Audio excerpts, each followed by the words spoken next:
Olá para você. Hoje aqui conosco a doutora Simone Radek, ela que é formada em medicina pela Universidade Federal de Santa Maria, com especialização em psiquiatria, é membro da Associação Brasileira de Psiquiatria e da Associação Paranaense de Psiquiatria. Boa noite, doutora Simone. Obrigada por estar aqui com a gente, por esse tempinho. Obrigada por trazer esse assunto que é tão atual, tão importante. Então, muito obrigada por ter aceito o nosso convite e estar fazendo esse momento de troca com a gente. Boa noite, e eu que agradeço. Obrigada pelo convite da gente estar falando desse tema que é recorrente aí na minha profissão, principalmente.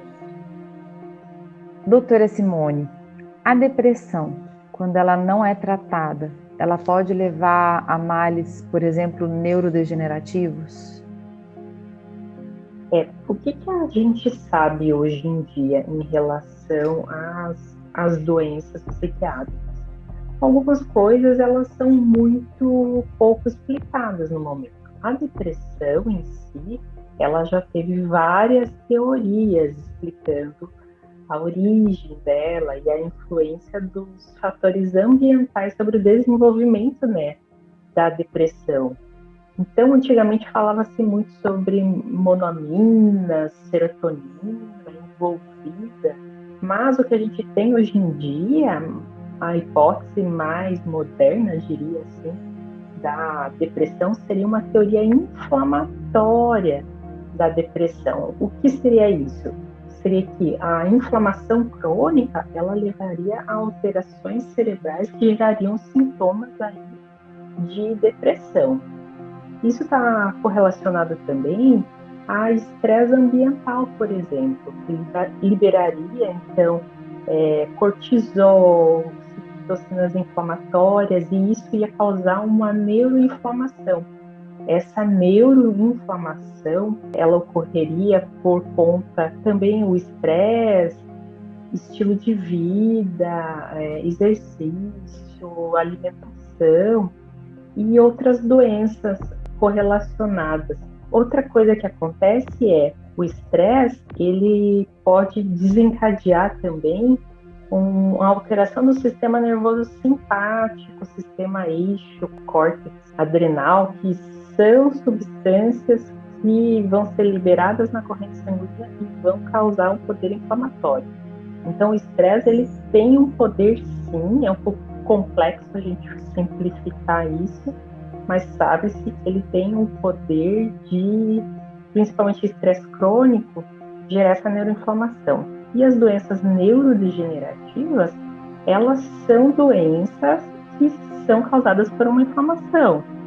A inflamação, ela é por deposição de proteínas, como por exemplo o Alzheimer, que são proteína tal, proteínas beta-amiloide, que vão fazer a perda da função das células neuronais, que vão dar aquela redução da massa encefálica que a gente tem, por exemplo, num idoso com demência. Ou seja, o que a gente conclui? Que a depressão também é, pelo menos a depressão crônica, então ela também é uma forma neurodegenerativa.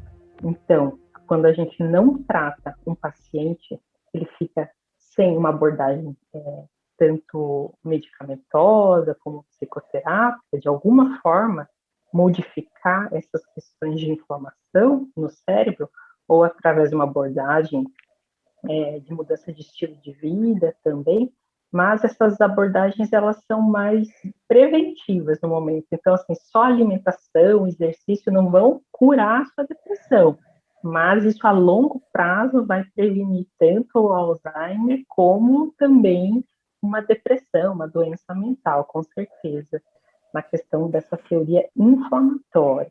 A importância da gente saber isso da inflamação também é porque ela seria uma nova descoberta para termos certeza assim, de alvos para novas drogas. Por exemplo, não vamos ter mais antidepressivos somente, que vão atuar na serotonina, e talvez a gente vai ter algumas substâncias atuando no nosso sistema imunológico, no nosso sistema de inflamação. A gente tem falado muito sobre isso hoje em dia, sobre o Covid, que traz uma neuroinflamação, uma tempestade de citocinas inflamatórias, que eles falam, chamam de interleucina, algum fator de necrose tumoral, muitas coisas assim. E na depressão, o que fizeram esses biomarcadores aí de inflamação, eles descobriram que as pessoas com uma depressão crônica, principalmente as não tratadas, elas tinham essas mesmas substâncias inflamatórias, que são as citocinas. Outra coisa que também tem se estudado é várias classes de antidepressivos, se eles também trazem um poder de impedir o Alzheimer, por exemplo, se a gente está melhorando a depressão, essa neuroinflamação, e descobriu-se que fizeram uma pesquisa na Alemanha com 60 mil pessoas, né, que desenvolveram algum tipo de demência, e quem fez uso aí de alguns antidepressivos foi descoberto que eles tinham uma incidência menor, então ele era um fator de proteção até contra a demência, por exemplo. Em especial, os inibidores seletivos da recaptação da serotonina, que seria um deles representativo aí que a gente chama de escitalopram. Porém, não é para as pessoas saírem aí tomando escitalopram, porque a gente não tem ainda condições de indicar alguma dose ou algum protocolo para a gente estar prevenindo algum tipo de demência usando o medicamento. Então, isso está assim, a nível de pesquisa, mas é uma coisa importante já para a gente pensar em desenvolver novos medicamentos e novas abordagens. Durante a sua fala, você respondeu uma pergunta que eu ia fazer em relação aos antidepressivos, né? Porque partindo dessa nova descoberta da depressão enquanto processo inflamatório, os antidepressivos, eles acabam caindo por terra, de certa forma, né? Como que fica, assim, isso? Você acredita que essas medicações, elas vão continuar em uso, porém associadas a algum anti-inflamatório específico que atue dentro desse local? Como é que vai ficar isso, assim? Você sabe dizer? Então, é porque essa teoria da serotonina, das catecolaminas, ela era muito simplista, falando que era só essa perda de equilíbrio cerebral. Então, a gente tem essas alterações, de fato, da serotonina, mas os fármacos, eles agiam na serotonina, e não na origem, seria a inflamação que ia gerar o desequilíbrio da serotonina, das monaminas, é isso que se sabe hoje. Outras coisas são a depressão, assim, crônica. Essa teoria tem sido mais explicada. Agora, existem alguns tipos de depressão que talvez não se enquadrem na teoria inflamatória também. Então, isso está sendo estudado. Então, ainda pode ser só um desequilíbrio isolado da serotonina? Pode ser falta de folato, a gente já sabe que pode dar uma alteração genética em que você não produz uma enzima necessária para produzir a serotonina. Daí não tem nada a ver com inflamação. Então é muito complexo. Nosso cérebro é muito complexo. Então, sim, a teoria ela não explica, ela não é suficiente, dos antidepressivos, ela não é suficiente para explicar tudo, mas ela foi, assim, simplificada, vamos dizer, para explicar algumas coisas, já que a gente sabe que é uma coisa muito maior.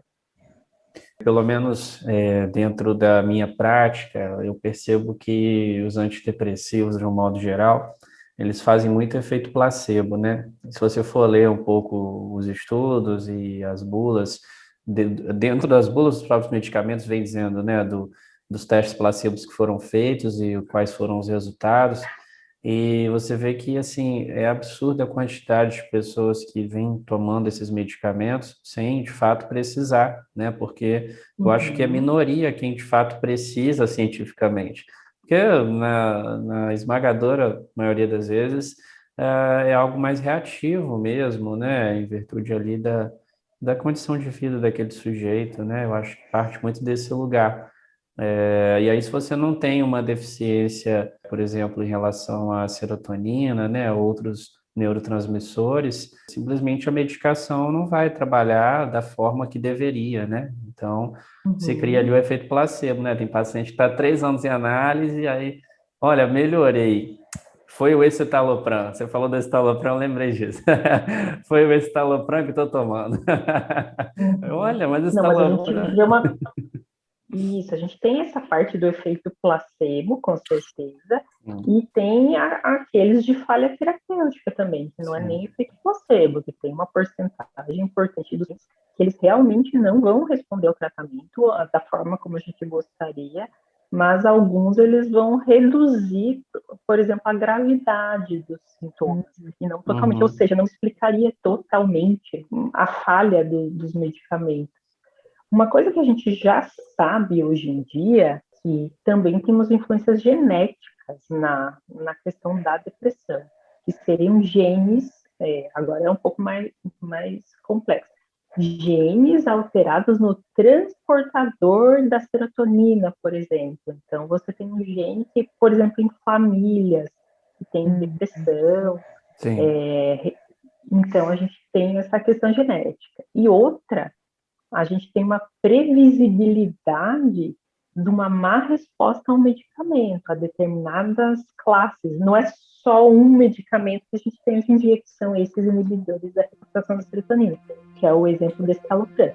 A gente tem antidepressivos que vão agir na noradrenalina, na dopamina e também em receptores diferentes da serotonina. Então, é bem complexo.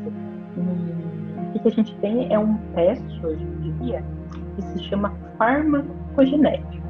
O teste farmacogenético, ele avalia várias drogas, uma série de medicamentos, e ele vai não dizer qual que é o medicamento certo, mas para os seus genes, é um teste genético, né? Ele pode predizer se você vai ter uma resposta positiva ou negativa com aquele fármaco.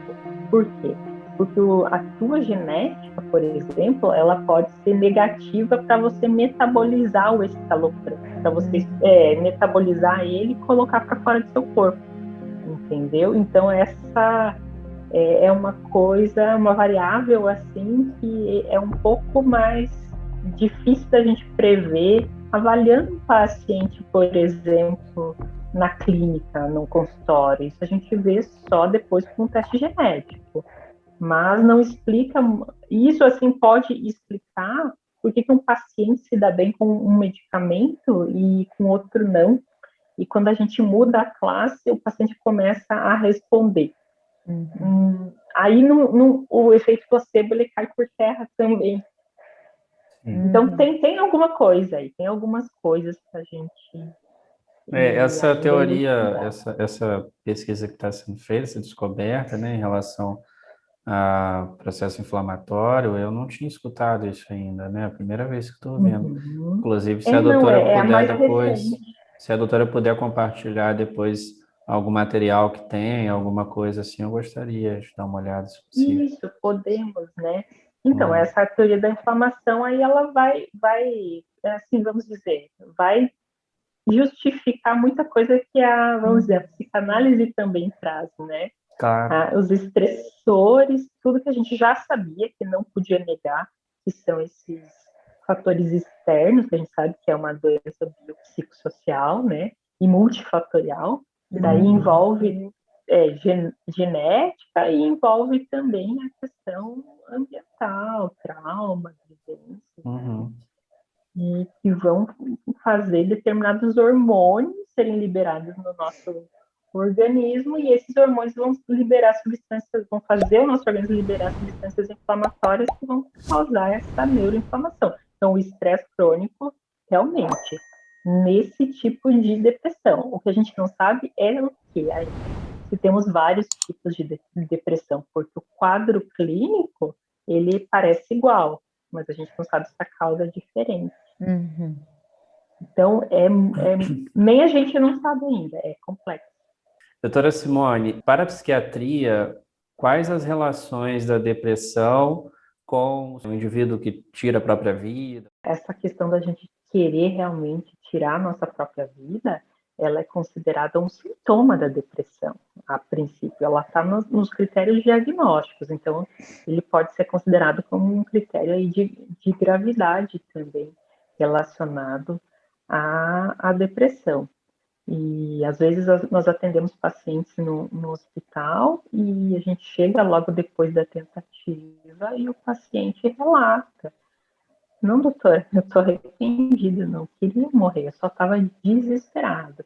No momento em que o sofrimento ele é tão grande, em que a pessoa não consegue racionalizar ou raciocinar a consequência dos atos dela e o que virá depois, se realmente ela vai acabar com as coisas ruins que ele está passando naquele momento.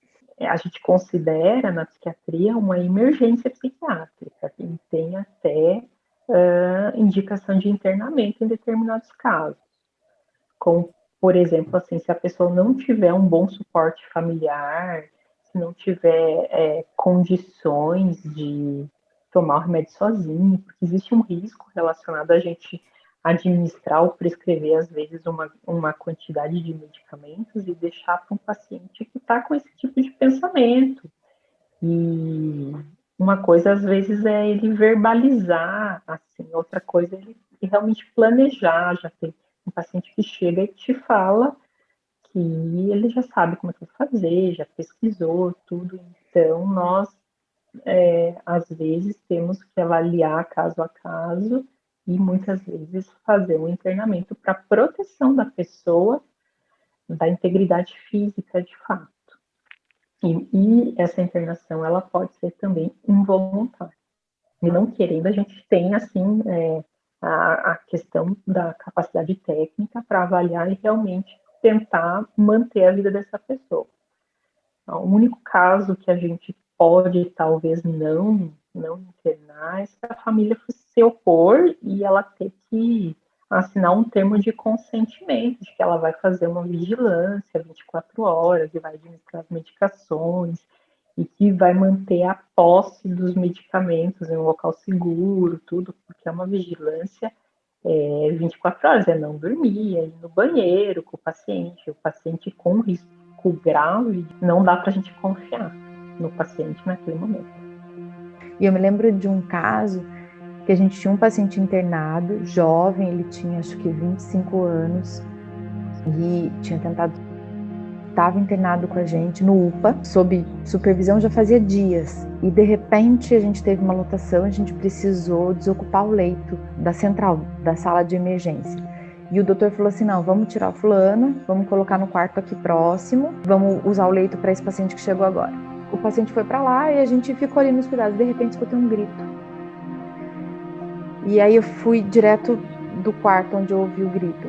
Esse paciente tinha colocado o chinelo no ralo do chuveiro, ele tinha ligado a água, colocou o chinelo para fazer uma poça de água e ele grudou nos fios elétricos. O chuveiro tinha uma proteção, mas ele puxou essa proteção e ele grudou nos fios elétricos e entrou. E tentou tomar um choque, tentou se eletrocutar. Pedi ajuda, mas era muito escasso. Eu lacei um cobertor, não sei nem como, lacei um cobertor nele e puxei ele com um cobertor. Joguei ele no chão, arrastei ele, tirei ele dali. Ele ficou com as mãos todas queimadas e tal. Sobreviveu, ficou bem depois, mas assim, uma pessoa que o psiquiatra ali acreditou realmente que estivesse em condições de sair dali. Com menos perigo, né? Uhum. Exato. E de não ficar... A gente fazia, né, contenção. Uhum. E aí, então, é uma responsabilidade muito grande, né? É uma responsabilidade... Nem toda família vai querer fazer isso. E a gente sabe que uma instituição não é um local legal, né? Nem para a família estar, nem para um paciente, que aparentemente eles olham e está com as duas mãos, as duas pernas, está com o corpo íntegro, né? Então, nem sempre as pessoas têm essa noção que a mortalidade é muito grande também. Então, 10% das pessoas, mais ou menos, elas conseguem. Um pouquinho que tentam, né? Acho que a cada 25 pessoas, na verdade, que tentam uma Consegue, mais ou menos, um pouco diferente aí. E nós temos algumas diferenças em relação a sexo, a idade, a personalidade, até uma personalidade mais reativa, mais ansiosa, ela tende a ser a mais impulsiva e acabar tentando com mais frequência contra a própria vida. E essas tentativas, se elas já foram feitas no passado, elas também são fator de risco para que essa pessoa faça novamente. Então, a gente tem, por exemplo, as mulheres, elas fazem isso 2 a 3 vezes mais do que os homens. Só que os homens, eles conseguem mais o êxito por conta dos meios mais violentos que eles acabam utilizando.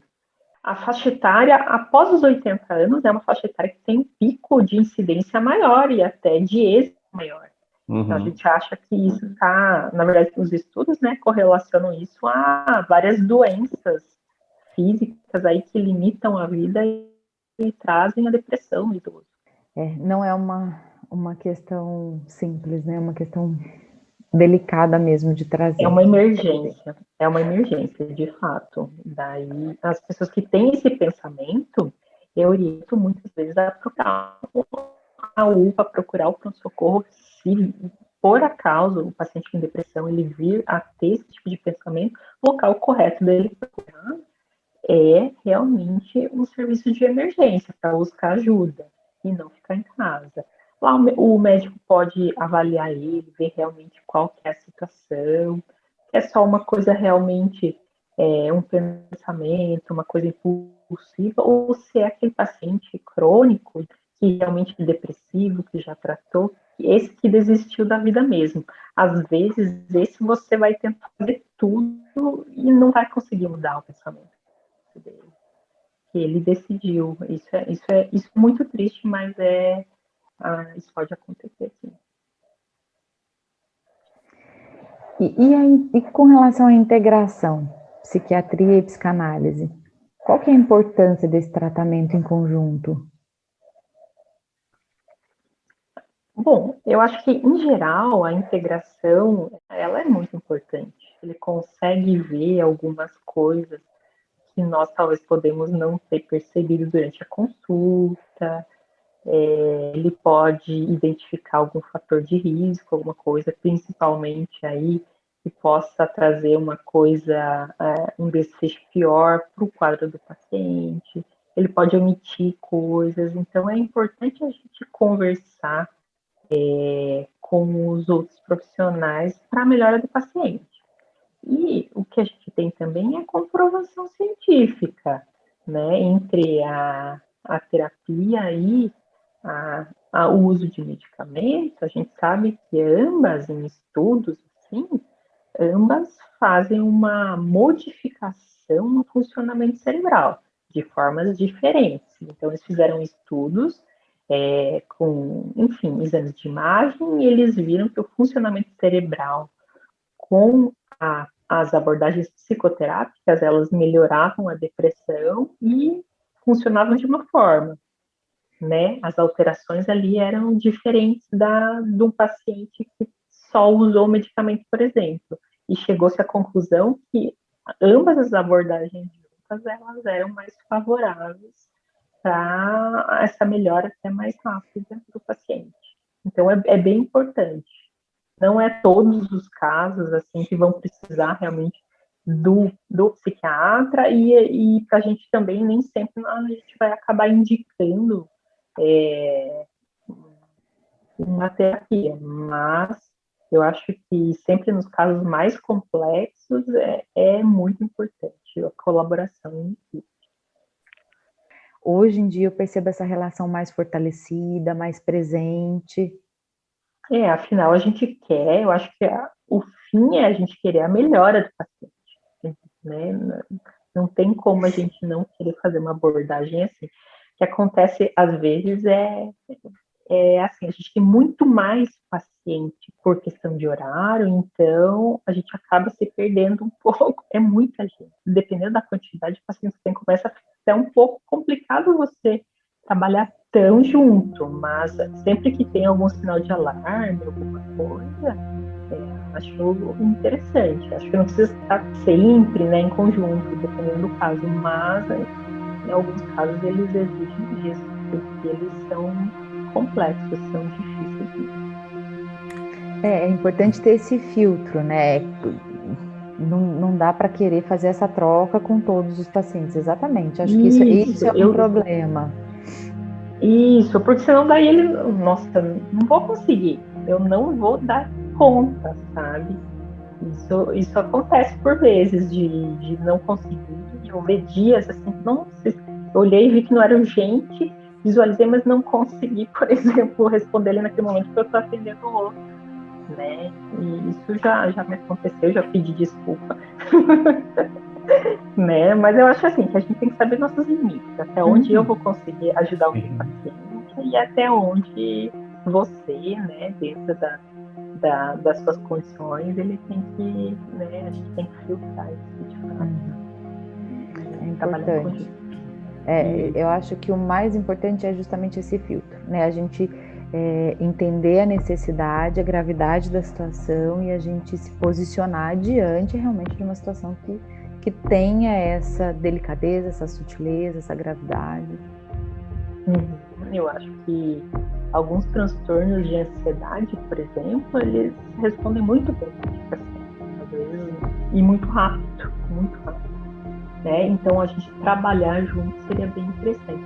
Doutora Simone, café expresso ou café coado? Café coado. Bem paranaense mesmo, né? Café coado tem um gostinho de infância, tem lembranças, o expresso não me traz um conforto tão grande. Maravilha, doutora, obrigado, viu? Obrigado pelo seu tempo, pela sua participação, pelos esclarecimentos que você trouxe aqui pra gente. Muito obrigado, viu? Obrigada. Eu agradeço a oportunidade, fico à disposição aí para conversar um pouco mais, vou verificar ali alguns artigos, algumas coisas sobre a teoria da inflamação na depressão. Ah, maravilha, eu aguardo.